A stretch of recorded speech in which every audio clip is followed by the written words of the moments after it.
Welcome to a Tech Moment on Cannabis Tech. I'm your host, Christina Etter. In this podcast, we take just a few minutes to talk about some of the exciting science and technology that's happening in and around the cannabis and hemp industries.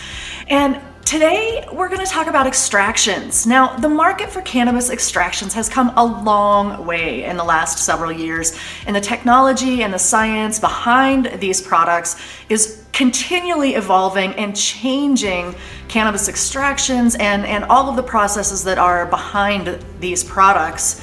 And to keep up with demand, so scaling cannabis extractions can also be extremely difficult for a lot of cannabis producers and trying to get this product out to market. So my guest today has actually had a pivotal role in the evolution of cannabis concentrates. Dr. Daniel Hayden has a PhD in molecular plant physiology, and he started this journey to perfect cannabis extractions about 25 years ago. As a pioneer in the world of extractions, Dr. Daniel Hayden actually invented high terpene full spectrum extract, or what we know as HTFSE, using his very own extraction method called co-solvent technology. So welcome to the show, Dr. Hayden. I am excited to have this conversation. Thank you. It's great to be here. And yes, we invented HTFSE, and I've been working since 1994, but in plant molecular physiology, more or less. Once it went legal in Colorado, which you're from, I decided to move from the private sector in science into cannabis. So about 10 years now, we've been doing this co-solvent tech with cannabis. Fantastic. And that's actually a great segue into my first question, because I really want to hear more about this process. You know, what kind of led you down this path into making these cannabis extractions? So yeah, a little bit more about my background was when I got to graduate school, I had to work on anthuriums, which is a very difficult tropical plant. It looks like a heart-shaped flower with a spathe coming out, and this plant was like plastic. And so there was all these conventional means for the extraction of nucleic acids. And when I tried those, it acted very bizarre. And so I had to go back into 1950s and 1940s technology and chemistry and learn how to extract nucleic acids without extracting phenolics and carbohydrates and lipids. And that was most of my PhD, actually. And then when cannabis came along, I was frustrated with early attempts, RSO, some bubble hash back in the 2000s. We did start doing butane, it wasn't enough.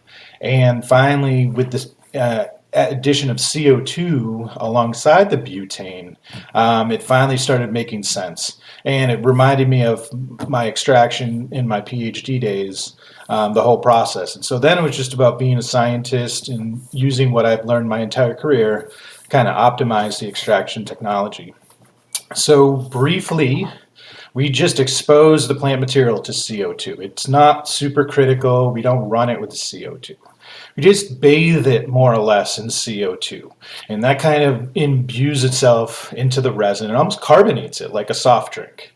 And then we do a butane extraction, very cold, and the resin will continue to maintain that CO2 inside of it. And, there's some chemistry along the way, but just natural chemistry, gravity, pressure, time, temperature. And then what we result in is a great resin from that kind of pairing of carbon dioxide and solvent extractions. And so my background working with all different types of solvents during my degree and radioactivity and all sorts of different things. I've become a specialist in hazardous waste management and working with solvents. And it was just a perfect kind of marriage between a natural plant product, which is why I got into the field of plant molecular physiology, and cannabis. It worked well together. Absolutely. Now, I love the talk about, or the using different solvents, or using the CO2 in conjunction with the butane and the effect that you get from that. Now, one of the things that I want to talk about in your philosophy in terms of cannabis extraction, however, is that you definitely believe that curing cannabis first is the best way to go in making cannabis extractions, where like live resins and things made from the raw plant material may not be as beneficial. Do you want to talk about that a little bit? Sure, I come from plant molecular physiology, and my work was on senescence, which in plants that means apoptosis, cell death. In plants, there's a recycling of nutrients to the seeds into healthier portions of the plant because they can't get up and move and gather nutrients like mammals can. They're stuck in the ground. So they really have to reduce, recycle, and reuse. And so cured, when we talk about cannabis, is actually just a ripened fruit. We eat ripened fruit. Not only ripened fruit, but tree ripened fruit. And vegetables grown on, all know of as better tasting than something that's picked unripe and kind of allowed to ripen on your shelf. And so cannabis goes much through this aging process during curing. It's a critical plant biology process, and it's evolved in every other seeds, wheat plants. It all goes through a process of curing and consolidation of the biochemistry in every plant. And so curing is a process of cannabis that we cannot go without. And right now, living resins have kind of taken the country by storm. And this is kind of an unripe perfume type of resin that doesn't have the time and complexity put to it like a cured resin would have. And really, what has happened is the living resin is much easier to extract. It's much easier to commercialize. It's much easier to build bigger and bigger machines and process bigger and bigger lots and make the numbers in this type of cannabis. So when they see cured resin and it's difficult to work with, like my plants when I was working on tropical plants in my PhD, and like cured cannabis, it's very difficult. You have to do the process correctly. When you do it, you get all the bountiful resin that like a cured flower everybody has already experienced does have. And it moves away from that perfume, really quick euphoric effect to a more sedative, longer term effect when you use cured resins correctly.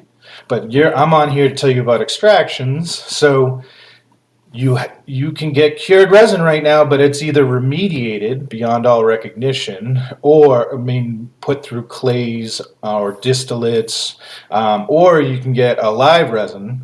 You can't really get the product we're producing, which is unless you have the flower, really, or you're sitting with the person who made the hash and you experience it with him. So those are the only real ways you would get cured resin these days. Interesting. That's just absolutely fascinating to me.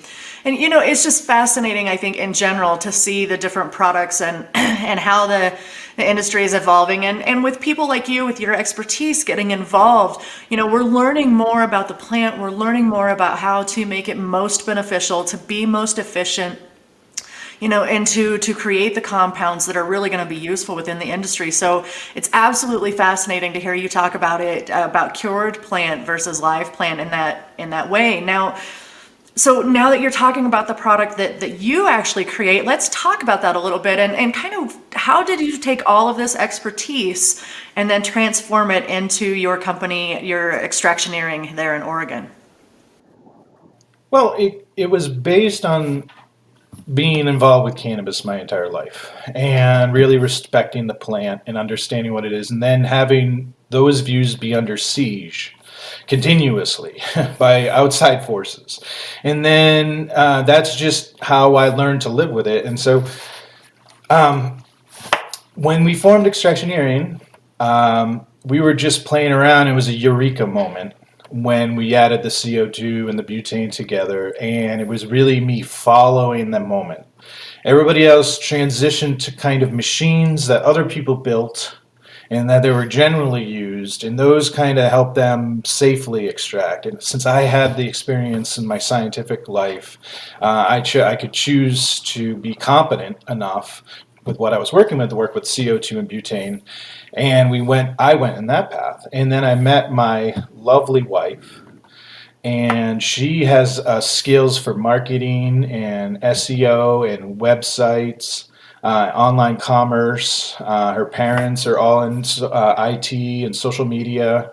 And so really her expression about what we made true to the plant, true to cured resin, and she was able to express it with packaging and everything that came from her kind of approach. And so that kind of marriage, both in actual man and woman marriage and marriage together, it formed Extractioneering, which was just all about trying to get the farmers involved and the patients involved. And so the farmers make the resin, we don't make it, we just extract it correctly. And then the patients interpret the resin. They don't rely on sativa or indica, so they'll use resins for certain purpose. And if we can understand where it comes from and all the identity about it, then we can have reliable experiences that they can give us feedback in reverse. And so we're trying to really reconnect ideas about how people are using cannabis and then get the farmers to make certain strains for that. That's fantastic. No, I love that approach. And it really is, I think, for everyone, not just farmers or not just entrepreneurs or extractors and just consumers in general. I think it really is a matter of better understanding the plant, better understanding how to use it. My term that I like to use is using it with intent. We've all been taught from our days in college or maybe from an older brother how to use cannabis. That's something that recreationally people have been doing for forever. But learning how to use cannabis with intent and with purpose is a whole different ball game. And I think that education and understanding those connections between what works for some people and what doesn't, and letting the consumers go through that process of finding it is absolutely critical. As a professional in the industry, and obviously you've been doing this for quite some time now, and you've kind of seen the different evolution of products, what do you see in the future? What are you looking forward to in the coming year or maybe the coming 5 years in cannabis extractions?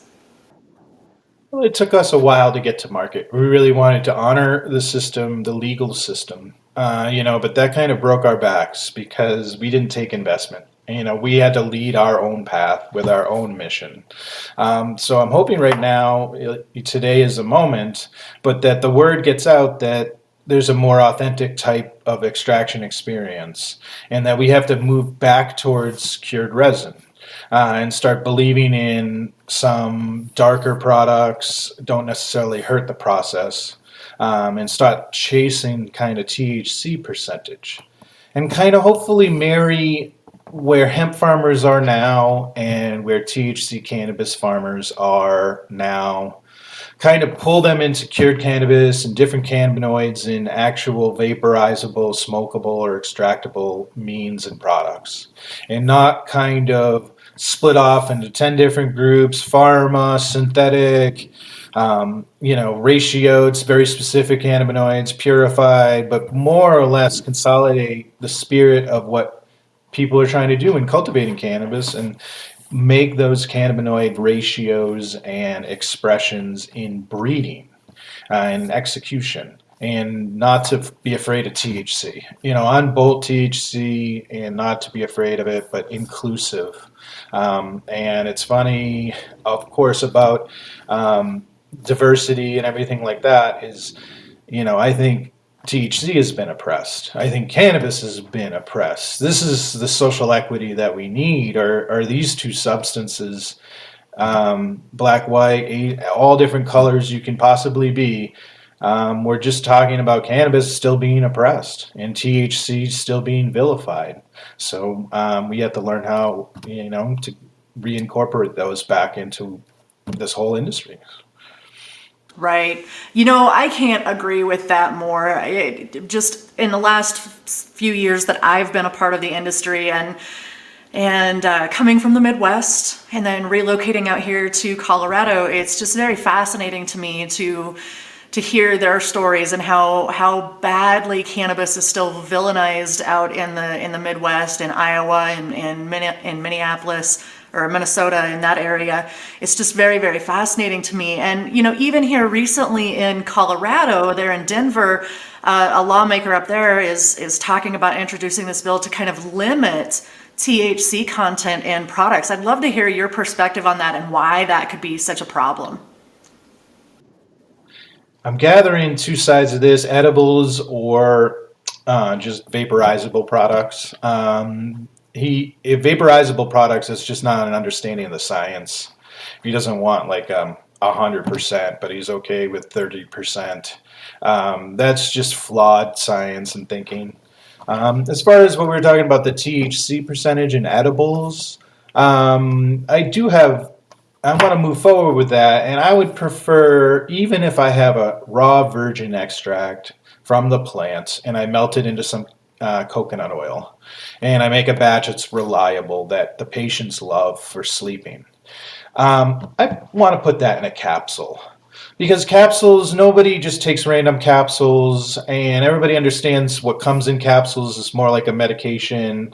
And then in that form, I feel you can increase the THC potency milligrams up to any milligram you kind of want. Because again, it's not going to get confused for a gummy or a cookie or a chocolate by people who don't want to be using it. They're not going to have a capsule and say, oh, might as well throw this down my throat.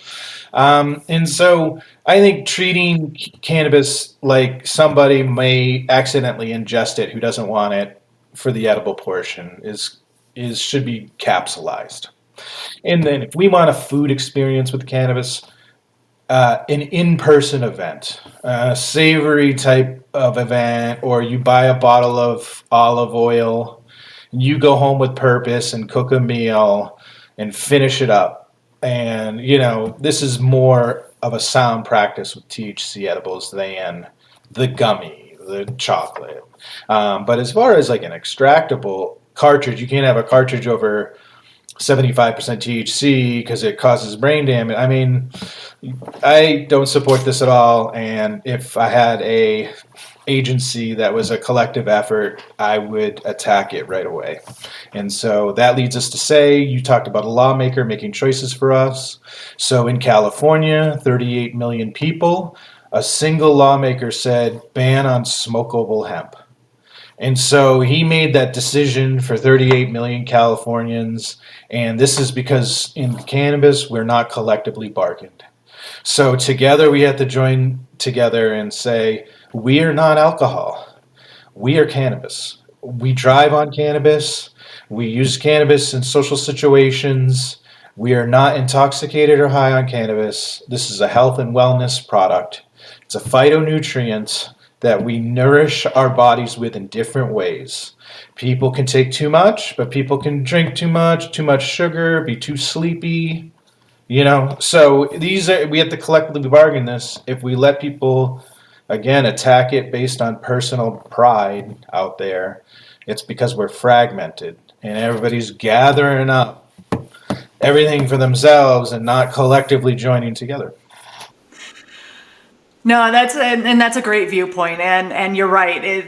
We have this opportunity, I think, right now with the industry as young as it is, to kind of mold how we want this to grow. And you're right. We have to start coming together as a collective and saying no. We need to attack these limitations head on. I'm glad that you brought up the smokable hemp thing because that's something actually that's been on my mind a lot lately. I just recently discovered how many states actually have bans on smokable hemp, and I was absolutely appalled.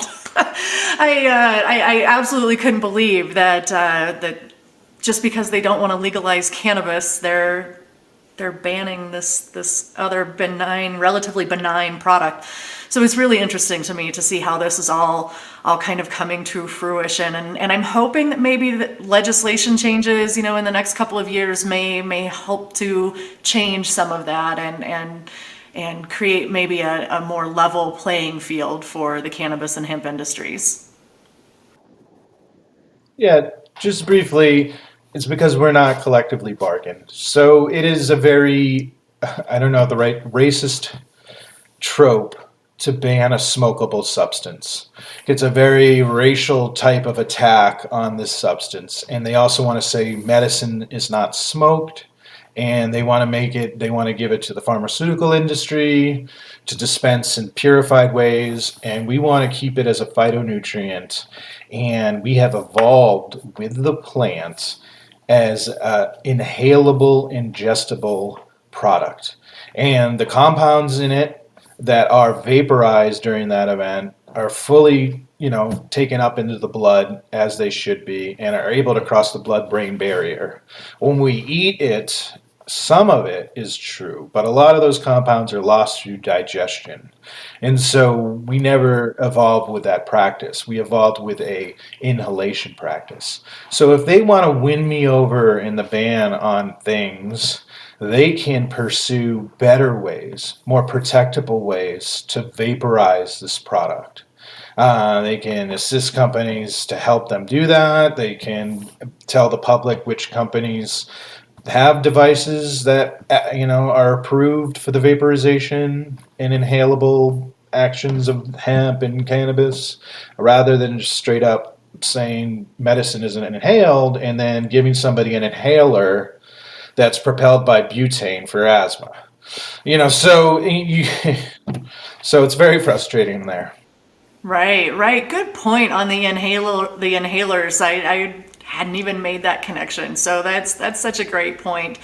So talk to me a little bit about how anybody watching this podcast today can actually get in touch with you. I understand that you also do kind of in speaking engagements, and I mean obviously you're a great advocate for this industry. So do you have anything upcoming that you want to mention, or how can people get a hold of you if they want to get in touch with you? People, I got my PR guy, Lucas. He's great. And really, in 2021, we decided to start to move forward with a lot more conversations in place. And before that, what we do is wonderful. So we kind of romance ourselves in these halls with our products. And it took a while to get to licensing. And so we thought we were going to grow from the ground up through reputation of our products. But the industry, when we landed on licensing, has changed. It had changed from when we started licensing to when we landed. And so lost was a lot of that cured resin perspective that we had. And so through all these talks, people can schedule, we want to bring the concept of that back and discussion. So that's what we're here to do.